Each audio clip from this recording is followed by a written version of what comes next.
How to fix the fitness app not working on your iPhone. So, the very first thing we need to do is make sure that you have the fitness app installed on your phone. If you've accidentally uninstalled it, simply open the App Store and use the search box to type in fitness. Then, download the app called Apple Fitness. Now, if the app is installed but not working properly, here's how to fix it. First, open your settings. Scroll down and tap on General. Then, tap on iPhone Storage and scroll down until you find Fitness. If you don't see it listed, tap on Show All and keep scrolling until you find the Fitness app. Once you've found it, tap on it, then select Offload app and confirm by tapping Offload again.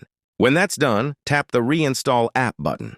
Next, open Settings again and scroll down to Privacy and Security. Tap on it, then scroll down to Motion and Fitness. Make sure that fitness tracking is turned on and enabled. After that, try reopening the Fitness app to see if the issue is resolved.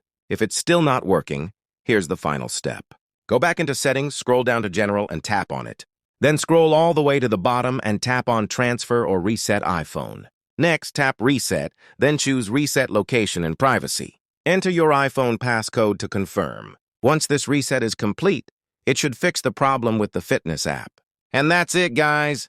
It's really as simple as that.